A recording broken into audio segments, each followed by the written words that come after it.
Hi, welcome along to the second compassionate Q&A of the interview season.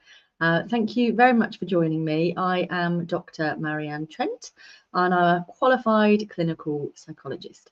This session is going to be perfect for you if you are interested in psychology, if you are if you've got interviews this season, if you've got them coming up, if you want to be maybe an assistant psychologist or a research assistant, or you've got maybe educational psychology or clinical psychology interviews coming up. I just need to check my streaming key for Instagram because it's not working on Instagram. So let me just find that. There we go. I think I can remove that and then re-add it. So I'm so sorry if you're trying to catch me via Instagram. I'm just going to be a little bit late. Let me just add that in here, update it. I did mean to do that just before we started. There we go, it's already live. There we go, so not changing the start time.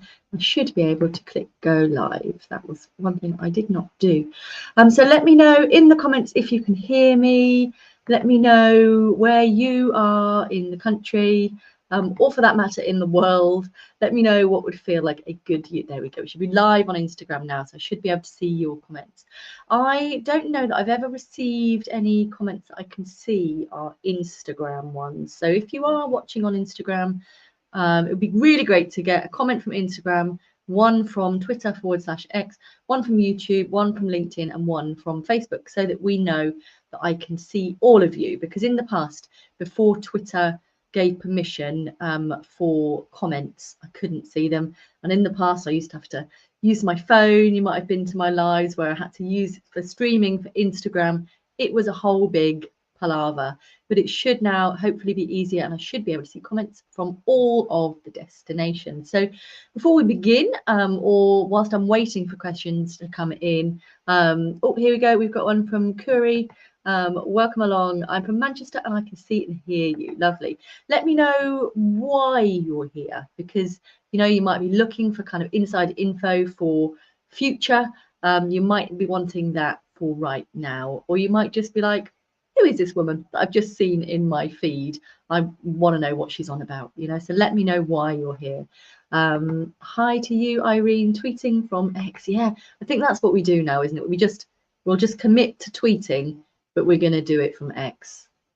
I don't understand it, but maybe that doesn't matter. So yeah, I'm Dr. Marianne Trent. I'm a qualified clinical psychologist. I qualified in 2011. Yeah, I can't quite believe that.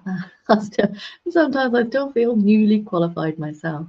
I initially worked in the NHS, and I did so until almost 3 years ago, almost 3 years to the day, that I went all in self-employed.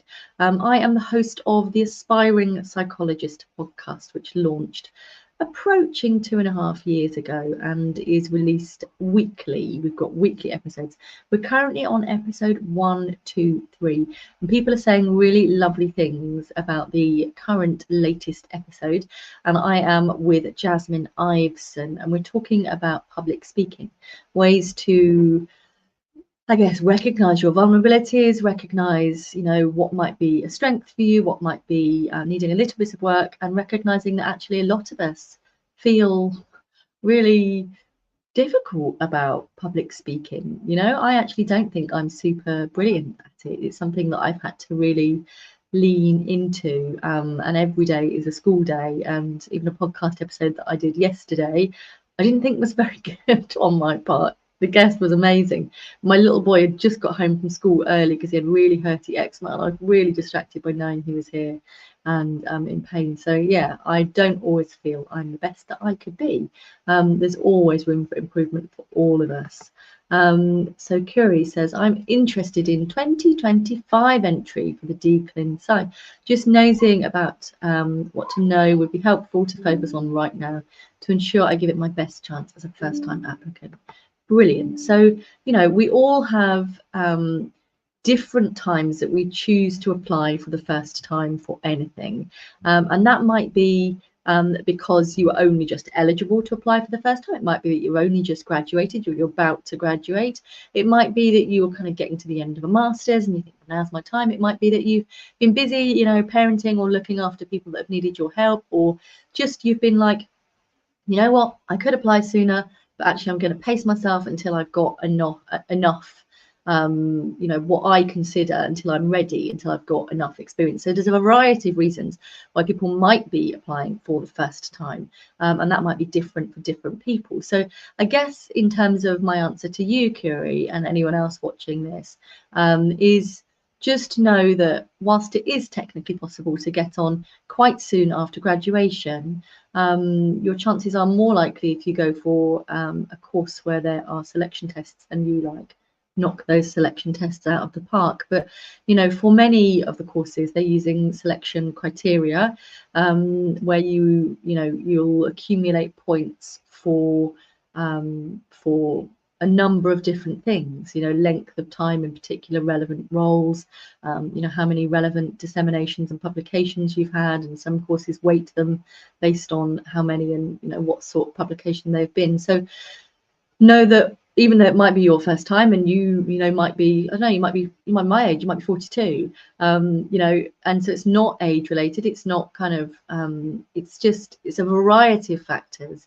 And so I guess in a very long answer to your question is just, you know, pace yourself and know that obviously this is an incredibly competitive field, the doctorate in clinical psychology.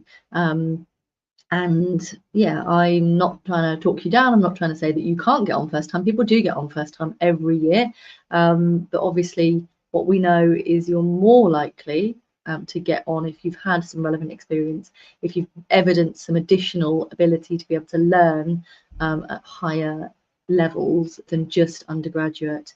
Obviously, we need to make sure that you've got your British Psychological Society accreditation for your degree. Don't know if any of you follow me on socials, but I have been on Facebook and on Instagram and on LinkedIn and on Twitter today talking about the nominations for the British Psychological Society President-elect. It's a little bit of a hotbed of debate. So if you are intrigued about that, then do swing by my socials. I'm Dr Marianne Trent everywhere, and take a look at that. I would love your thoughts and your views on that as aspiring psychologists. So is that helpful, Curie? Do let me know. I had a question emailed to me. Let me just have a little look what that was. Where are we? Here we go. I am a 27-year-old assistant psychologist living in X. I've got 2 clinical psychology doctorate interviews coming up in May. I'm feeling a bit lost and disheartened with my current job, the application process, and generally fears about what my future might hold. I listen to your podcast and you sound really warm and authentic, and I really love your thoughts on this. Yeah, it's really difficult. It's really difficult. So firstly, congratulations to you on even being offered interviews. And I'm guessing they're perhaps first the outright interviews, which always gives you a little bit more time to prepare, /sweat, /work yourself into a bit of a frenzy. Obviously, having 2 interviews gives you a better chance, but we want to make sure that that you're going in as primed and prepared as you can. And for that, I would say, hopefully, you've got a supervisor or somebody in your team who is really supportive of you and really wants to be on your team. Yeah, your team, like not just like the team, but really is like, you know, with the placard, thinking that you are really good, thinking that you know, are worth your weight in gold, and that they want to see you thrive. You know, that is the best type of service to work in. It makes me a bit emotional to think about it, is where they really think that you're great. They are like counting their lucky stars that they recruited you, because they like, oh, like, I just don't know how we'd run the service, or I don't know how we'd do this without you, you know. I feel like specifically for assistant psychologists, you know, you kind of often feel like you're the linchpin. You might be covering different shifts. You might be kind of, you know, fingers in many different pies in terms of the team and the discipline. And, you know, people used to be like, oh, if you want to know what's going on, then ask Marianne. She will know. You know, it's that you should hopefully be feeling cherished. You should be feeling looked after. You should be hopefully having time made for you to have that mock interview. And if you're not, then for me, that's not really appropriate nurturance and guidance. I would love any of your thoughts on this. Is this your experience of working in either public services or paid, you know, private services? Is this your experience that people, qualified psychologists? So my mock interview was not with a clinical psychologist, because I was in a forensic setting at the time. Mine was with a forensic psychologist. But for me, the important thing is that you're having a mock interview with a professionally qualified HCPC, Healthcare Professions Council, registered psychologist. So please do let me know in the comments. And if you're watching this, please do like whatever platform you're on, please do like it, because once Facebook or Instagram or Twitter sees all of that going on, they send more traffic to it. So please do that, whichever platform you are watching in from. Okay, so Curie, do let me know if that was, oh, there we go. Curie's let me, I don't know if I'm saying your name right. If I'm not, please do feel free to correct me as well.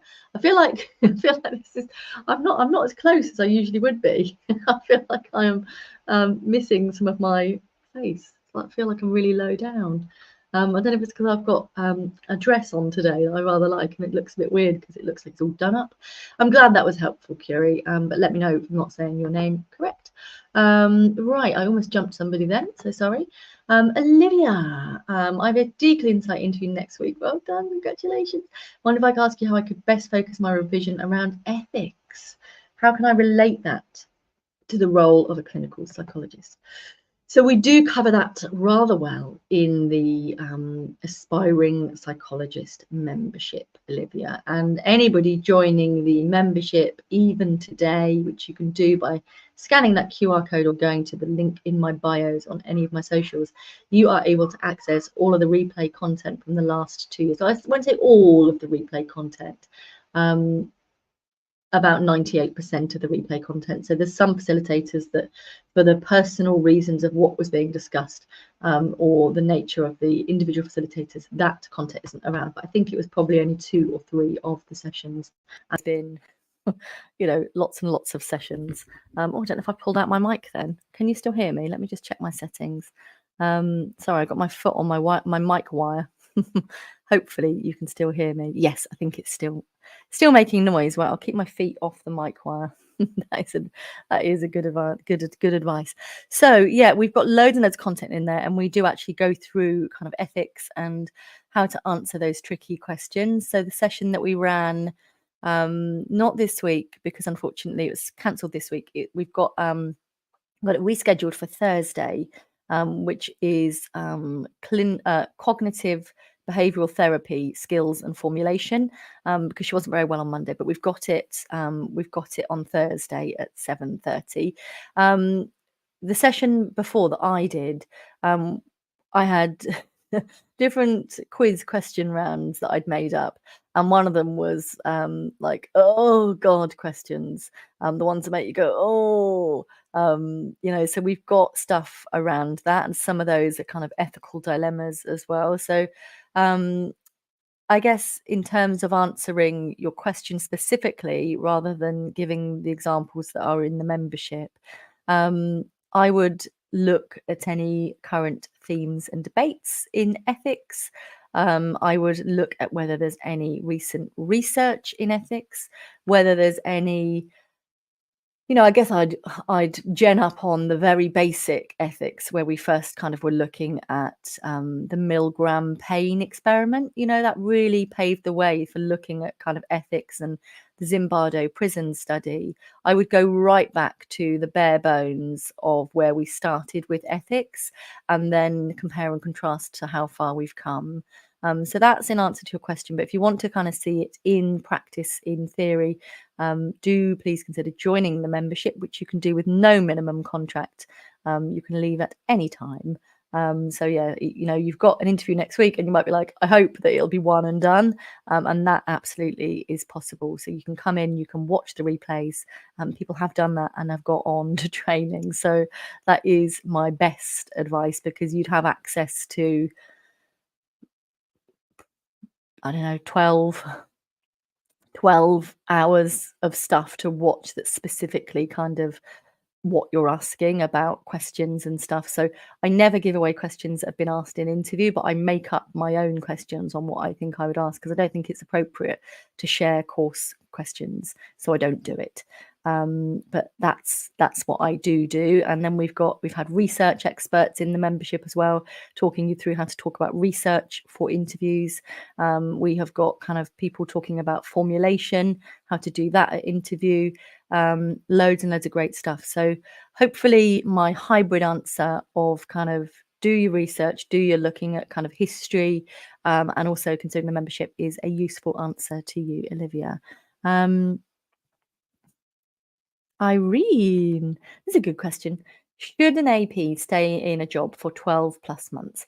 Wondering whether to extend my AP contract or not. So what a lovely position to be in, that you are in a position where you can extend it. So for that, I would say, if you don't have a job to go to, extend away. I would say, in terms of whether the question is, I'm really enjoying my job, do I need to move on?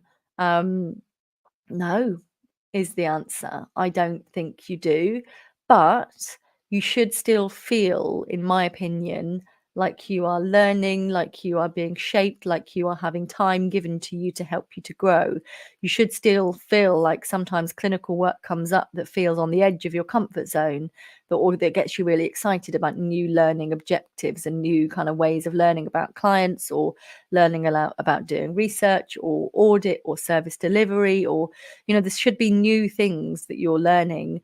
I guess what I'm saying is, if you feel like you're stagnating, then I would say by all means apply for other jobs. But what we know is that an assistant psychologist job, whilst not the only way to get on in clinical psychology, if that is what you want to do, is certainly, if you're being supervised by a qualified HCPC regulated psychologist, it is really robust experience, so long as you're not just doing lots of filing. That's what we don't want for you. What I've seen a rise of sometimes is people struggling to appoint to admin roles, and so instead calling them assistant psychologist roles, knowing that they will then be rushed off their feet with applicants, but really they haven't got the key components of what you'd want in an assistant psychologist role. So in answer to your question, Irene, if you're shaped, if you're growing, if you're developing, if you still feel like you are gaining from that role, then I would look to continue that. But you're not, just because you extend it potentially by another 12 months, you are not committed to stay for 12 months. You're only committed to stay for your minimum notice period. And usually with AP roles, it's usually 8 weeks. So please know that it's okay to do that. You can leave in the middle of a fixed term contract. That's absolutely okay. You've got to look out for yourself, and services will be aware that you have a different agenda, that you don't want to. So some people will get an assistant psychologist role and that will do them, actually. Sometimes for reasons of family circumstance, or just because they love what they do, or maybe they just get stuck and forget to move on, that's just their job. They're just an AP like that, and that means that they can really, really be effective members of the team and operating at deeper levels. But generally speaking, AP roles are seen as kind of quite transitional. But for me, the best services are those that never make you feel that way, that make you feel like part of the team, that you're valued, not that you're just on a conveyor belt of APs. For me, that feels like a very unhelpful environment. Certainly when I was a trainee, I didn't value that. I liked being seen, I don't like to be called the trainee. I don't like to be called the AP. I like to be called Marianne. And so those are the flavors that I would look for in a service that told me that I was being valued and being invested in. So yeah, does that answer your question, Irene? I would love to know your thoughts. Ellie, hi Ellie. I'm really lucky to have a supportive supervisor who's going through prep with me and forming my case studies, etc. I am so pleased to hear that, Ellie. It makes all the difference. It really, really does. So I'm delighted. Hello, Carolyn. I recognize your name. I recently had a decline interview, which I was unsuccessful for. I'm so sorry. I have 2 more. So does that mean they said no? They didn't say reserve, or did they just have so many reserves that it was like literally they're saying that your performance wasn't? I'm too short today. I don't know what's going on. I need a booster seat. Yeah, they're literally saying that you didn't on this occasion meet the criteria. I think that's perhaps what you're saying. I have 2 more chances to knock them out the park and to knock their socks off. I'm wondering how I manage the knock of a confidence and nerves in the upcoming interviews. My feedback from the first, you answered the question here, I'm sorry. My feedback from the first interview is mainly to make answers more personal to me. Okay, so do that. Spend some time talking to yourself. Spend some time, rig up a phone, prop it against a book, talk to yourself, do it on Zoom, do it on Teams, talk to yourself about some questions. And, again, you might find it really helpful to dive into the membership, because if you watch from the beginning, if you've got some time before your 2 other interviews, well done on those as well. So 3 interviews is a very strong hand for any year.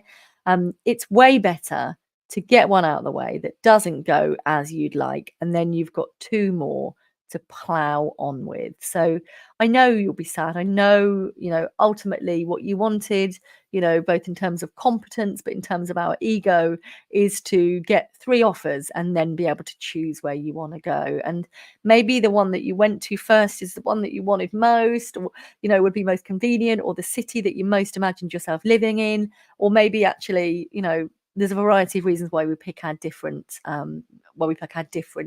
venues for where, for our university courses. So I'm really sorry that is a real knock. Oh, one of my children's crying. I don't know why. Hold on. Hold on a moment.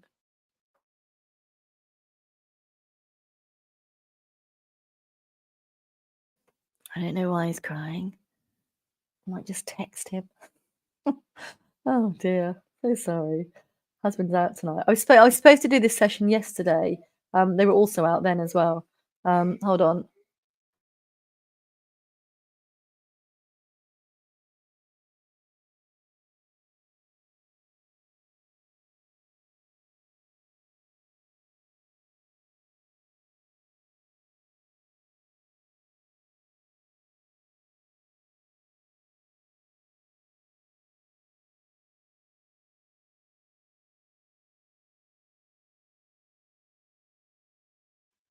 I didn't know they'd gone outside. Sorry about that. They've been playing in the garden and one of them's tripped over a tree.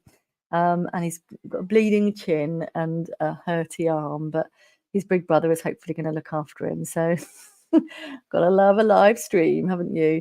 Can anybody remind me where I'd got to before I heard a hysterical child crying? I did not give them permission to go outside. That is not what we agreed. Little rascals. So yeah, I was talking to you, Carolyn, wasn't I? So I'm really sorry. So it's absolutely understandable that's given you a knock, but this also gives you a fantastic opportunity to really spend some time thinking about exactly the feedback that they've given you. Really try and put that into practice. Like I'd said to, yeah, that's the one. Like I'd said to one of our previous questions, is try and get a mock interview with somebody that you feel really at ease with. Try and get all those tumbleweed moments out of the way. That's what I really found helpful about my mock interview, is that when you're asked a question and you sort of go, oh, I don't know. And you're more likely to say, I don't know, to your supervisor, who you hopefully get on really well with.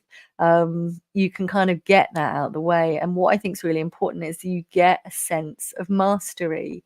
So this experience of not getting a place will have knocked your sense of achievement. It will have knocked your sense of mastery. So having an interview where you feel like you can get that, you've done well, hopefully your supervisor's giving you really good feedback, you get that sense of mastery, and it means that the last time you had an interview was one that was good and enjoyable, and where you were able to really demonstrate yourself and to shine, whereas obviously at the moment your most recent interview is making you want to cry, and I'm sure you did cry when you found out you didn't get it. I absolutely would have done. And you're allowed to be sad. Like I said, you pick these universities because not just because you're taking up room on your form, but because they matter to you, and because you can imagine yourself having a life around that university for the next 3 years, possibly more if people go on to have families. So do let me know if that's useful, Carolyn. There we go. Irene, that made me think, does it matter if a DCLIN reference comes from ClinSci or Band 8B CBT therapist? I don't think so technically, but there is a question that the referees get asked, how many applications have you written before? And it might be that the 8B CBT therapist has written less of them. So that, the question, hold on, I'm being impinged upon.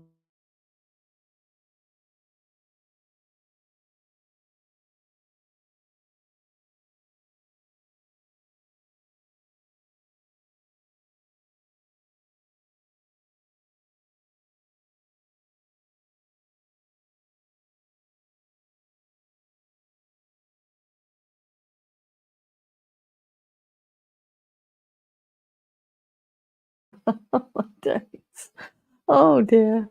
So now our current plan is we're going to try a Calpol tablet, and we're going to put a bit of Germaline on, because Germaline's got a painkiller in it. So he really needs a cuddle, but I don't share my kids on socials. So luckily he's got his brother with him. His brother, who's led him into trouble, by the way, who has said, let's go and play football in the garden.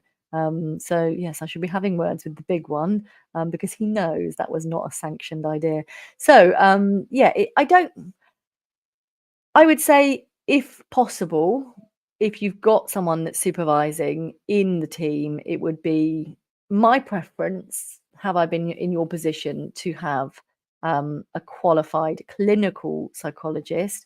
My referee was actually a qualified clinical psychologist, because when I applied, I was just about to start my new role.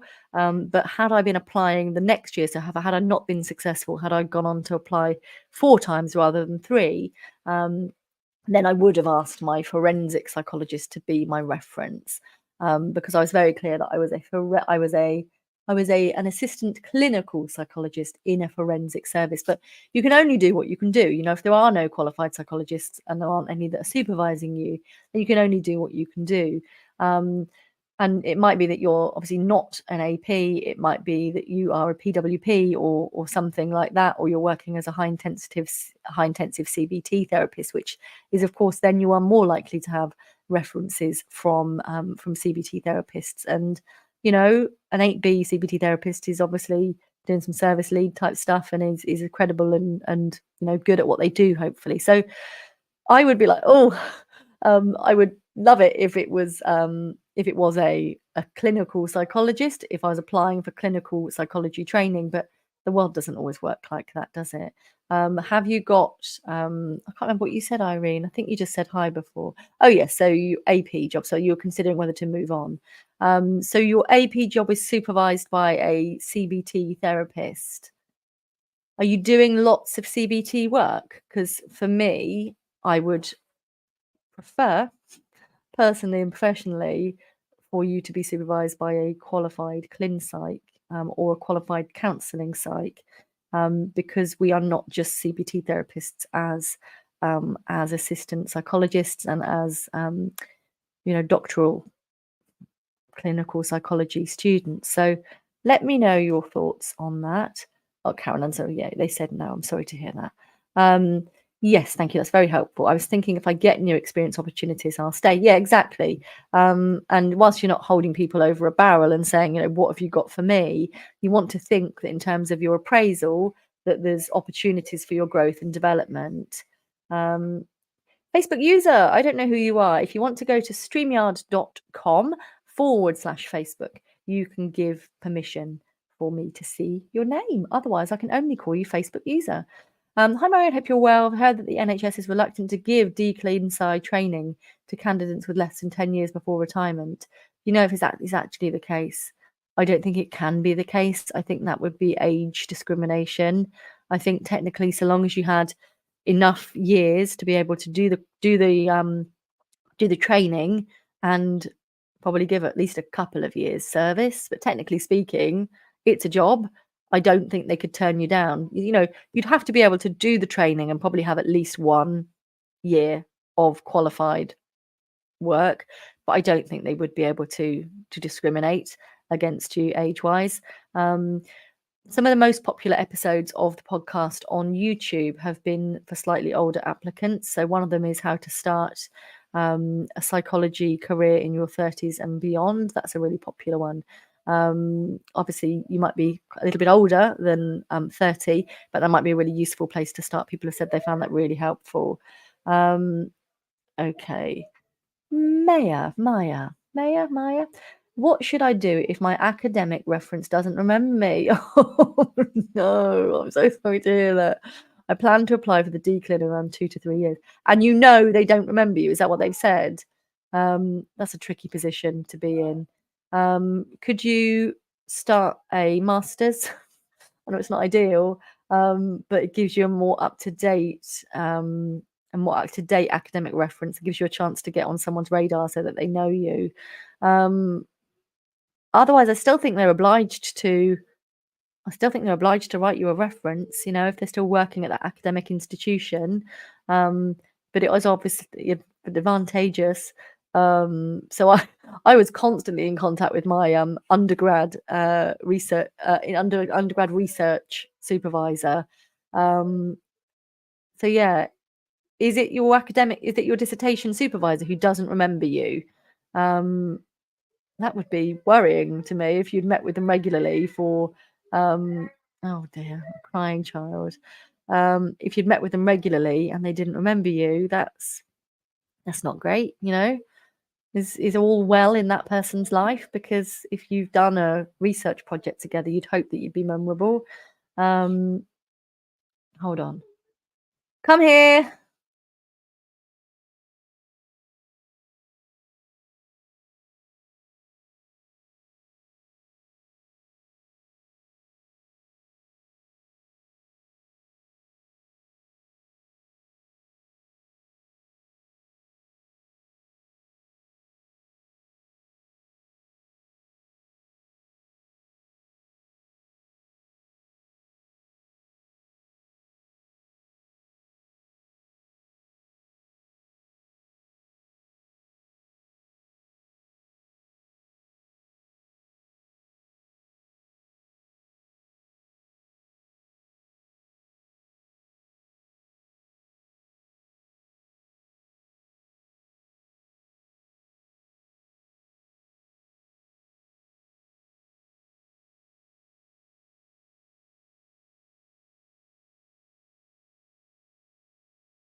So sorry about that.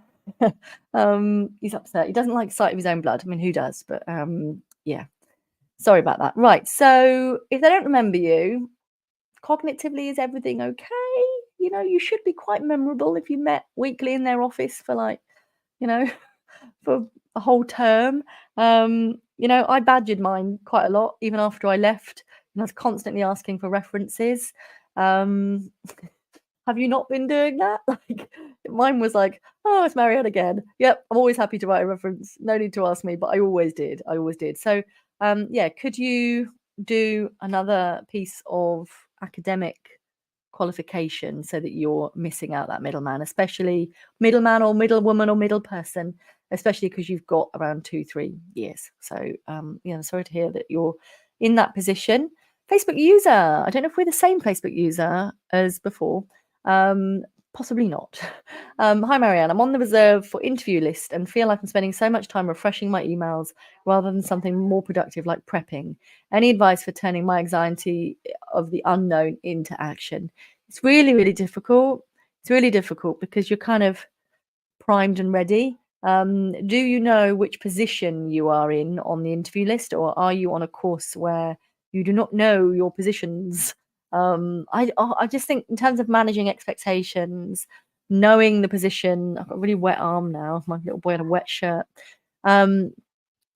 Knowing where you are helps you manage your expectations. And I think it's actually a little bit inhumane not knowing where you are on a list. You know, other opinions are available.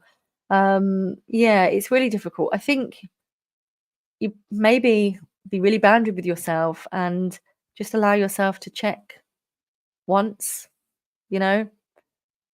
I presume you're going to get at least a day or two to respond. Or sometimes if you know which course you're on the reserve list for, you know, I might refresh my emails if I knew it was interview week.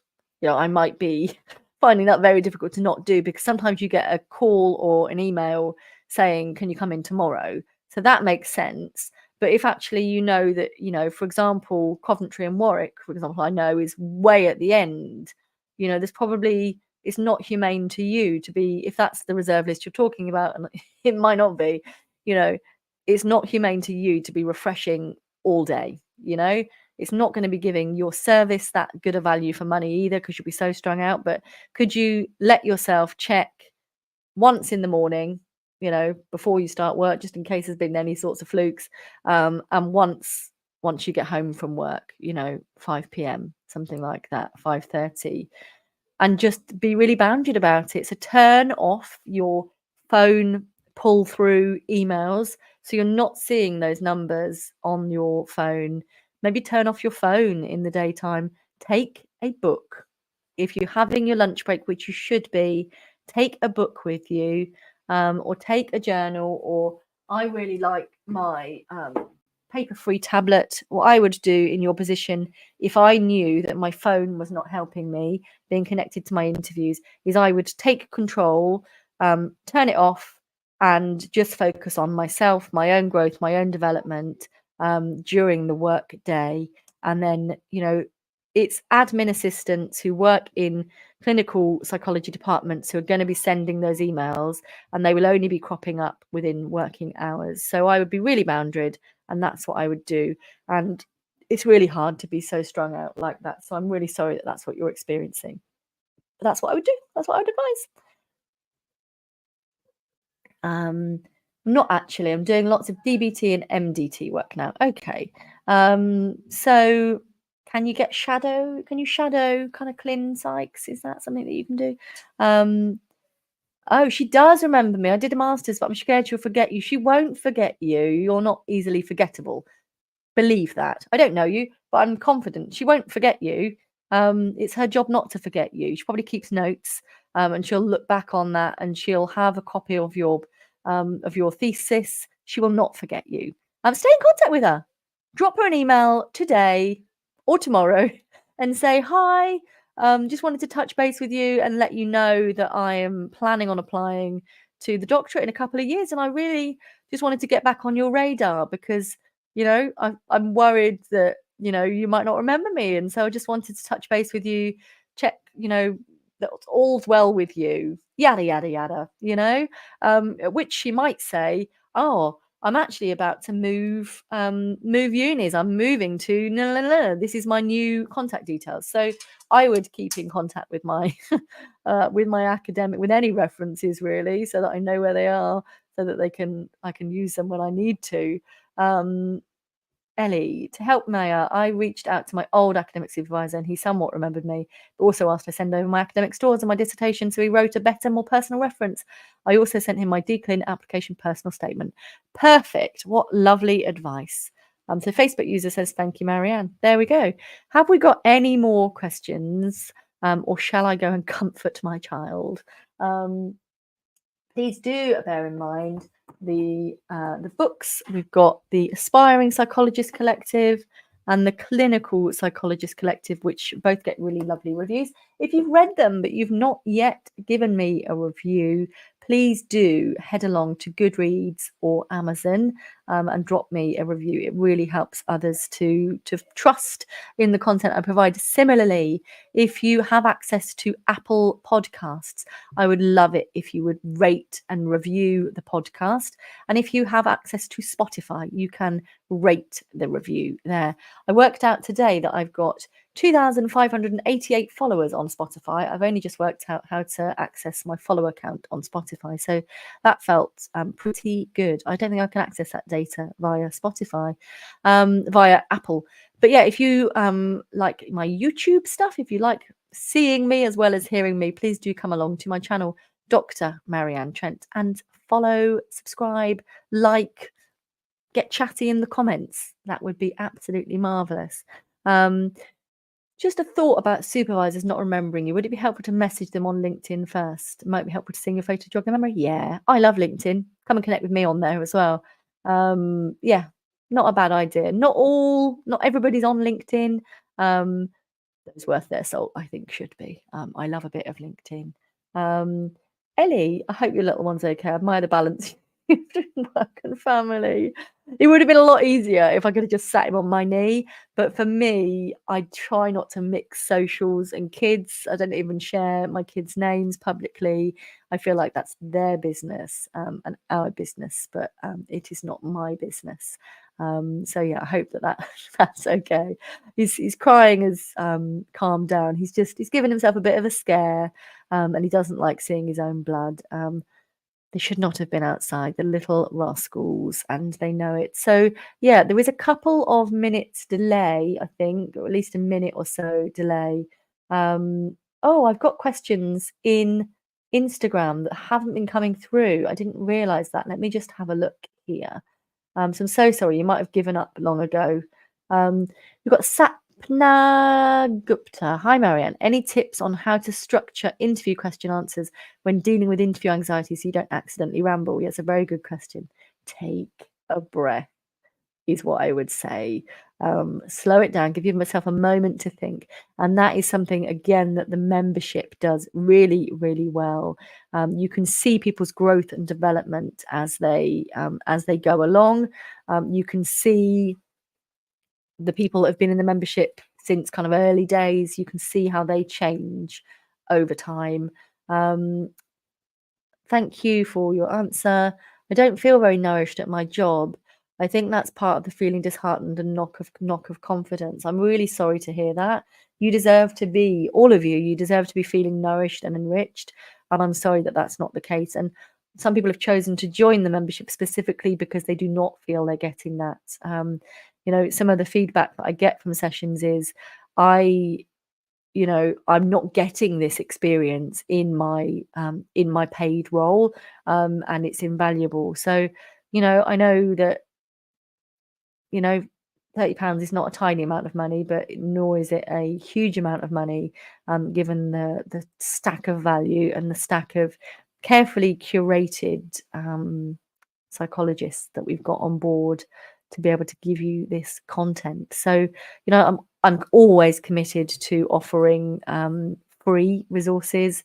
I really enjoy doing these compassionate Q&As, and there are replays available for all of them on my YouTube channel, Dr Marianne Trent. And then if you look at the playlists, you should be able to to select whether you want application forms or interviews. You know, and the podcast, I'm committed to the podcast, which comes out weekly. It does cost me £500 a month to put together. So yeah, if you did want to make any donations, you can do that by clicking the link in my link tree, in my bio, which will take you to my link tree. You know, I love doing what I do. I'm passionate about doing it. Hopefully you find that useful.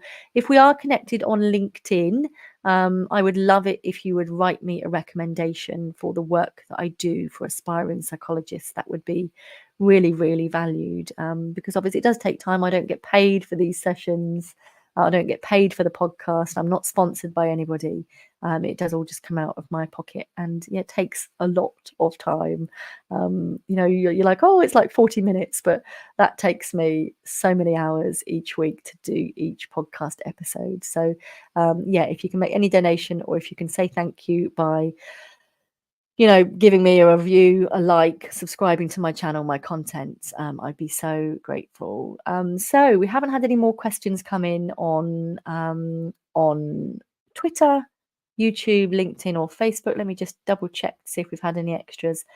We have not. So thank you so much for joining me. I will go and give my little one a hug from all of you, and wishing you the very best of luck with your interviews and with whatever you've got going on for the rest of this season. This is the last one that we're going to be having this season.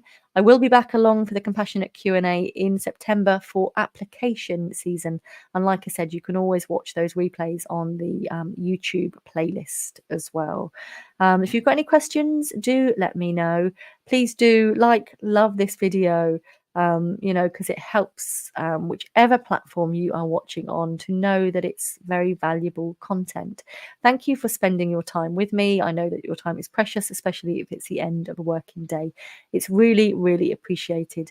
And thank you for trusting me to help you in the psychology career. It's really, really valued. So thank you for being part of my world.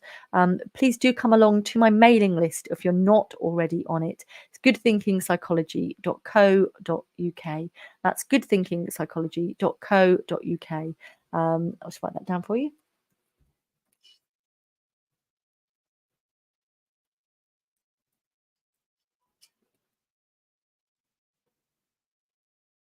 There we go. Just like that. And then if you scroll to the bottom of any page that you find yourself on, you can join my mailing list there. Yeah, I love doing this for you. And thank you so many of you for turning up live. And please, even if you're watching on replay, please do let me know in the comments that you're watching, and I'll do my best to get back to you. Thank you again for your time, and wishing you the best of luck in this interview season. Take care.